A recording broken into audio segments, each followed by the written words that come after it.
Hello friends, welcome to my channel Rekha vlog में आप सभी का स्वागत है।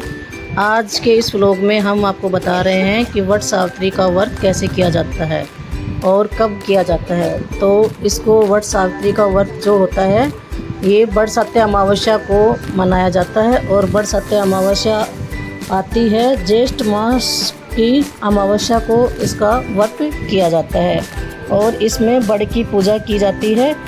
बड़ में की चारों तरफ बैठकर और सभी इसमें व्रत में सावित्री का व्रत माना जाता है, जो कि इसमें बड़ ये जो पेड़ होता है उसी की पूजा करते हैं और बड़ के पत्तों के ही सारे गहने बनाकर पहने जाते हैं। और इसमें सभी माताएं और मतलब सभी सुहागन औरतें अपने अपने पति की लंबी उम्र के लिए इसका व्रत करती है। बताते हैं कि जैसे सावित्री ने यह व्रत करके अपने पति की लंबी उम्र करी, ऐसे ही सभी औरतें अपने इस व्रत को पूरा करती हैं और पूरे दिन जल भी नहीं पीती हैं, मिट्टी के घड़े में पानी भरकर उसका दान भी करती हैं और भगवान विष्णु की पूजा करती हैं। तो ये अमावस्या के दिन ही होता है और अमावस्या के दिन इसका व्रत रखते हैं। घर पर भी कर सकते हैं गमले में, या फिर बाहर जाके बड़ के पेड़ के पास भी इसका व्रत रख सकते हैं। तो वट सावित्री व्रत की पूजा में कैसे क्या क्या करना चाहिए, इसमें सबसे पहले वृक्ष की जड़ में जल डालते हैं और फल फूल धूप मिठाई से पूजा करते हैं। कच्चा सूत या फिर मोली से 13 बार वट वृक्ष की परिक्रमा करते जाएं और सूत या उसको मोली को लपेटते जाएं। फिर उसके बाद 7 बार करें या फिर 13 बार हाथ में भीगा हुआ चना लेकर सावित्री और सत्यवान की कथा सुने। फिर भीगा हुआ चना, कुछ धन और वस्त्र अपनी सास को देकर उनका आशीर्वाद लें और पूरे वट वृक्ष की परिक्रमा करें। तो वट वृक्ष में जल भी और पूजन सामग्री सारी इसमें चढ़ा देते हैं और 7 बार इस पेड़ की परिक्रमा कर लेते हैं, फिर कथा कहते हैं।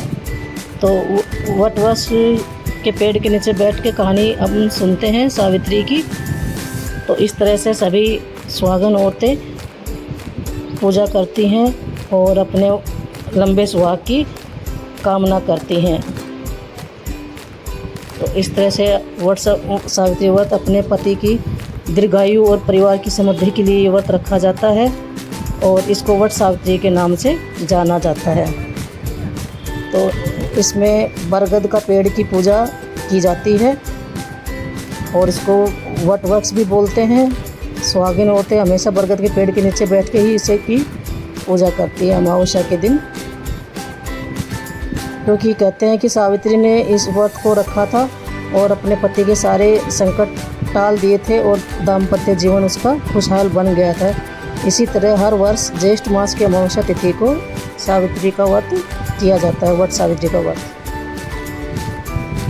और इसमें कभी भी मतलब सभी औरतों को अपने पेड़ की टहनी नहीं तोड़नी चाहिए, किसी भी पेड़ की। इस दिन ऐसे बोलते हैं कि दोष लगता है अगर अमावस्या को किसी भी पेड़ को उखाड़ा जाए, अगर उसका वो टहनी तोड़ी जाए, तो इसलिए पेड़ की टहनी या पेड़ कभी नहीं तोड़ना चाहिए।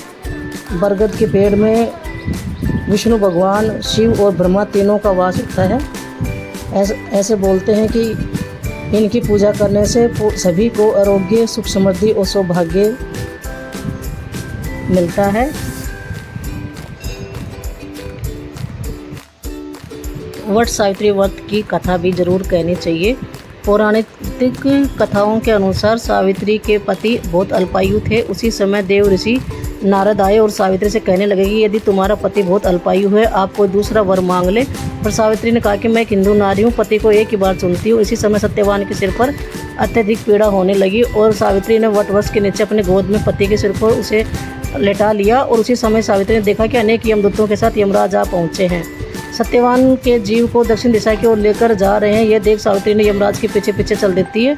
उन्हें आता देखकर यमराज ने कहा कि हे पतिव्रता नारी, पृथ्वी तक पत्नी अपने पति के साथ देती है, अब तुम वापस लौट जाओ। इनकी बात पर सावित्री ने कहा, जहाँ मेरे पति रहेंगे मुझे उनके साथ रहना है, यही मेरा पत्नी धर्म है। सावित्री के मुख से यह उत्तर सुनकर यमराज बड़े प्रसन्न हुए। उन्होंने सावित्री को वर मांगने को कहा और बोले, मैं तुम्हें 3 वर देता हूँ, बोलो तुम कौन कौन से 3 वर लोगी। तब सावित्री ने सास ससुर के लिए नेत्र ज्योति मांगी, ससुर को खोया हुआ राज्य वापस मांगा और अपने पति सत्यवान के 100 पुत्रों की मां बनने का वर मांगा। सावित्री का ये तीनों वरदान सुनने के बाद यमराज ने उसे आशीर्वाद दिया और कहा, तथास्तु, ऐसा ही योग होगा। सावित्री ने पुनः उसी वटवृक्ष के पास लौट आई जहाँ सत्यवान मृत पड़ा था। सत्यवान के मृत शरीर में फिर से संचार हुआ। इस प्रकार hello friends, welcome to my channel Rekha vlog में आप सभी का स्वागत है।